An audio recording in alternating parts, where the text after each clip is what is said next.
اور وہ ہے بھائیو، اب یہ کڑوی باتیں ہیں، خصوصاً ہمارے جو اہل حدیث مکتبہ فکر کے بھائی ہیں ان کے لیے۔ سورۃ الاعراف کی آیت نمبر 204، بسم اللہ الرحمن الرحیم، جو آج ہمارا درس تھا جس پہ وَإِذَا قُرِئَ الْقُرْآنُ فَاسْتَمِعُوا لَهُ وَأَنصِتُوا لَعَلَّكُمْ تُرْحَمُونَ، اور جب القرآن پڑھا جائے تو اسے متوجہ ہو کر سنا کرو اور خاموشی اختیار کرو تاکہ تم پر رحم کیا جائے۔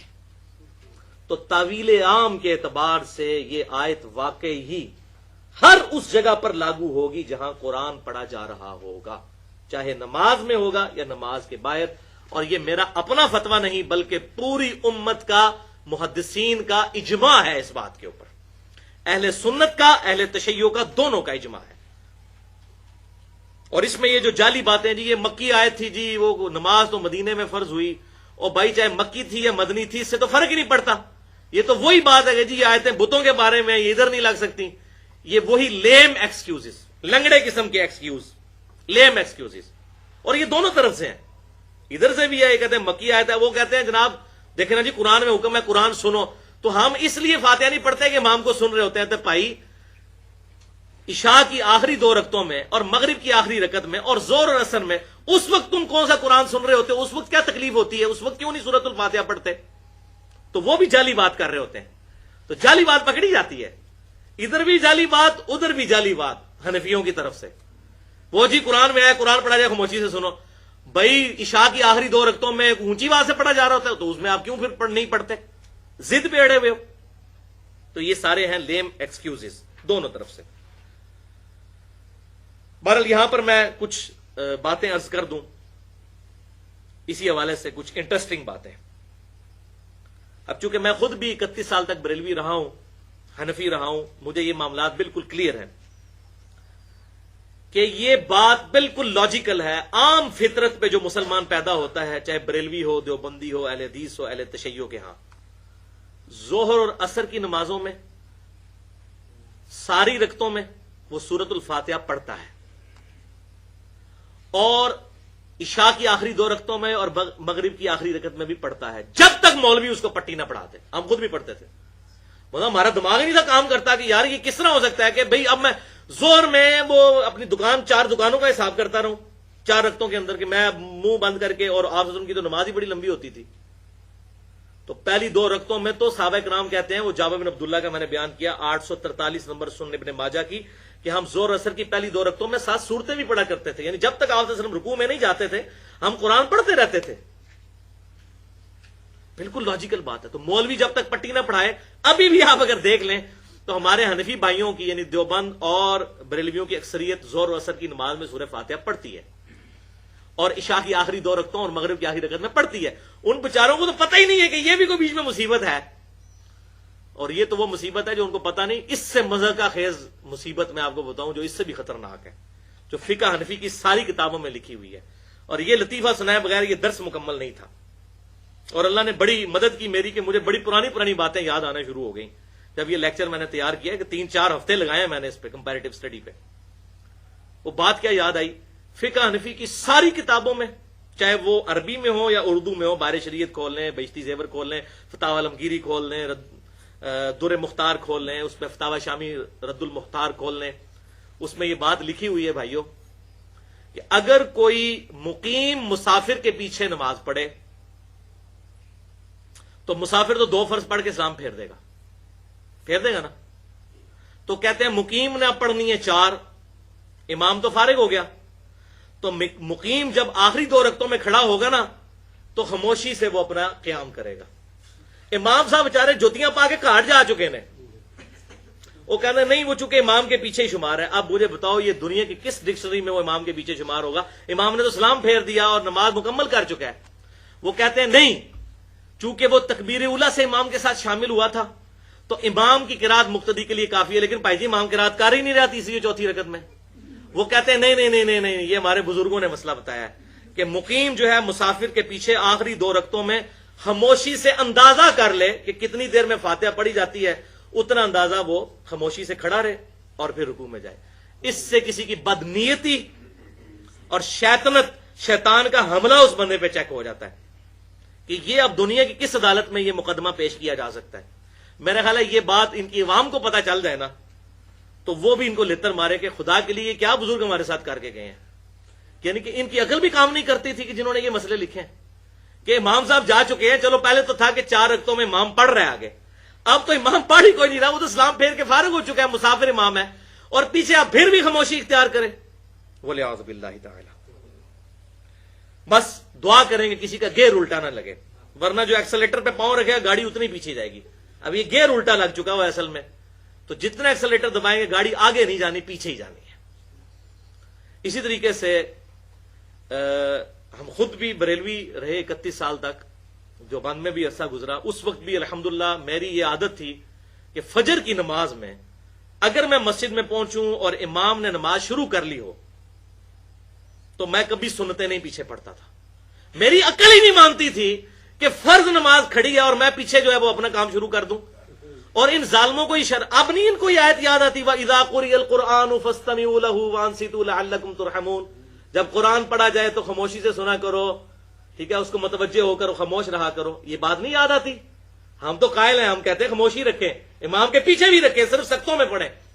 وہ آگے آ رہی ڈیٹیل بات. اور تو یہ سنتیں پیچھے دبائی آتے, اور اس وقت بھی الحمدللہ میری عقل نہیں مانتی تھی. وہ تو مجھے بعد میں پتا چلا کہ صحیح بخاری اور صحیح مسلم کی متفق علیہ حدیث ہے کہ آپ صلی اللہ علیہ وسلم نے ارشاد فرمایا کہ جب فرض نماز کی اقامت ہو جائے تو کسی کے لیے جائز نہیں ہے کہ اس فرض نماز کے علاوہ کوئی اور نماز پڑھے. وہ عقل بھی مانتی ہے. اب پیچھے سنتیں بعد میں بھی پڑھ سکتے ہیں, سنتوں کا تو کوئی مسئلہ نہیں, سورج نکلنے کے بعد بھی پڑھ سکتے ہیں. لیکن فرض نماز ہو رہی ہے اور آپ علیحدہ سے اپنا کام جو ہے وہ نکالا ہوا ہے اور آپ امام کے پیچھے پڑھ رہے ہیں, اور پھر اس میں یہاں تک مسئلہ لکھا کہ جب تک 1 رکعت مل جائے اس وقت تک آپ کر سکتے ہیں, یعنی 1 رکعت بھی قضا کر سکتے ہیں. وَلِعَوْذُ بِاللَّهِ تَعَالَى. اب یہ معاملہ سختوں والا بھی میں ذرا کلیئر کر دوں کھول کر. امام بخاری کی کتاب جز القراء سے ورڈ بائی ورڈ امام بخاری کے میں الفاظ بیان کرنے لگا ہوں, خصوصاً ہمارے اہل حدیث بھائیوں کے لیے, کیونکہ وہ بھی اس میں الا ماشاءاللہ غلطی کا شکار ہے. جز القراء حدیث نمبر ہے 36. امام بخاری رحمت اللہ علیہ حدیث لے کر آئے سیدنا ابو ہریرہ رضی اللہ تعالیٰ عنہ کا قول کہ ہم آپ صلی اللہ علیہ وسلم کے پیچھے جب نماز پڑھتے تو آپ صلی اللہ علیہ وسلم نماز میں سکتہ فرمایا کرتے تھے. 2 سکتے, ایک فاتحہ سے پہلے اور ایک رکوع میں جانے سے پہلے, لیکن یہ پہلی رکعت میں. دوسری رکعت ڈائریکٹ فاتحہ سے شروع کرتے تھے, رکوع سے پہلے والا سکتہ اس میں ہوتا تھا.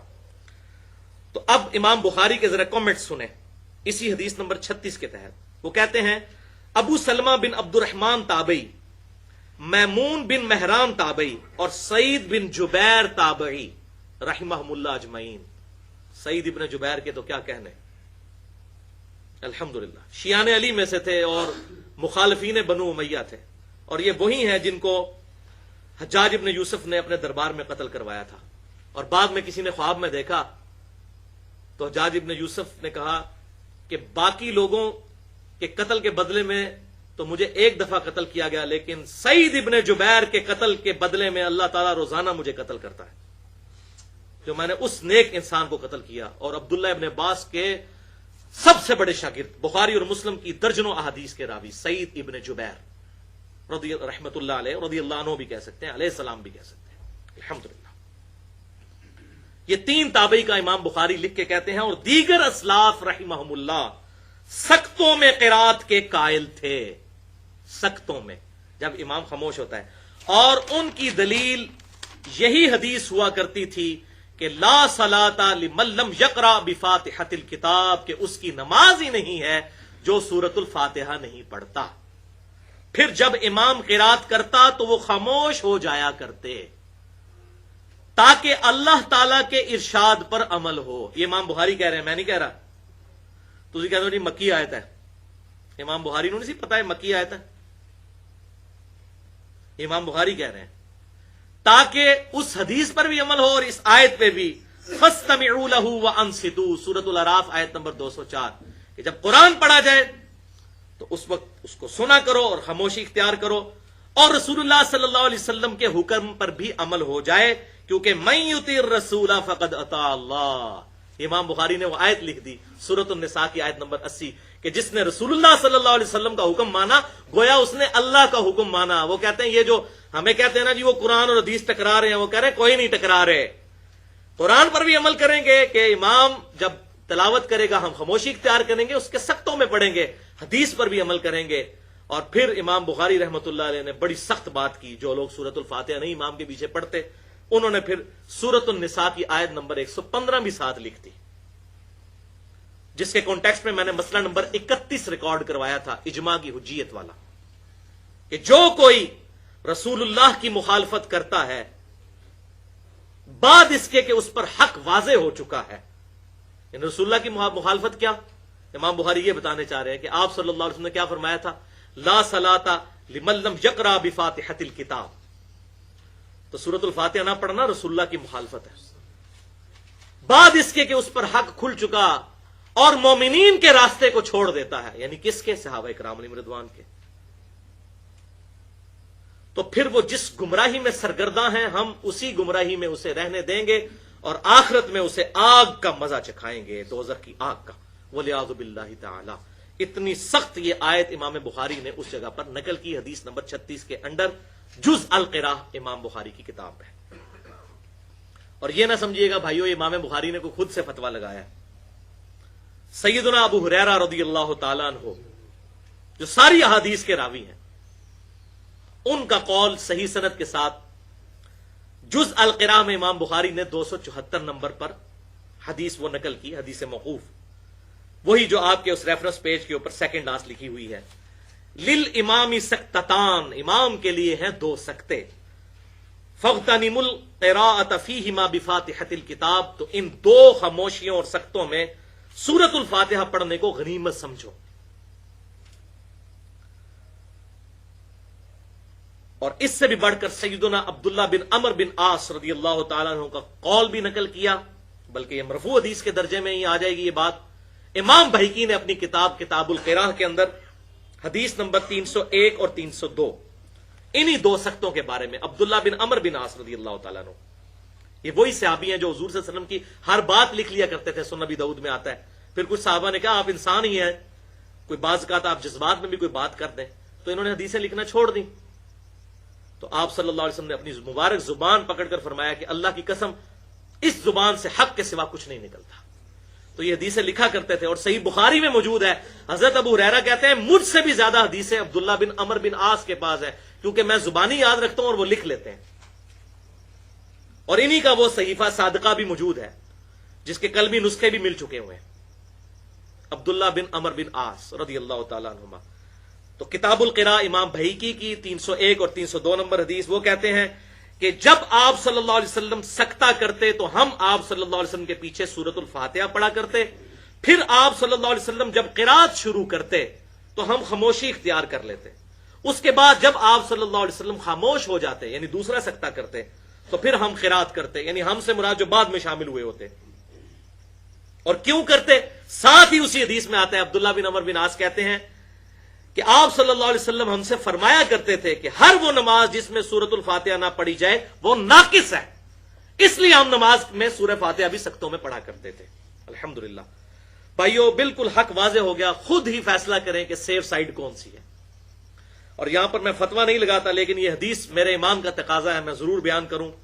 سنن نبی داؤد میں انٹرنیشنل نمبرنگ کے مطابق 866 اور سنن ابن ماجہ میں 1426 اور مسند امام احمد میں موجود ہے، المستدرک للحاکم میں موجود ہے، امام ذہبی نے بھی موافقت کی ہے کہ آپ صلی اللہ علیہ وسلم نے ارشاد فرمایا قیامت کے دن سب سے پہلا سوال نماز کے بارے میں ہوگا، جس کی نماز درست نکل آئی اس کے اگلے سارے معاملات آسان ہوتے چلے جائیں گے، اور جس کی نماز درست نہ نکلی لا صلاۃ لمن لم یقرأ بفاتحۃ الکتاب، جس کی نماز درست نہ نکلی، ناقص نکلی، تو اس کے سارے معاملات آگے مشکل در مشکل ہوتے جائیں گے اور ذلت اور رسوائی اس کا انجام ہوگا۔ وَلِعَاذُ بِاللَّهِ تَعَالَى۔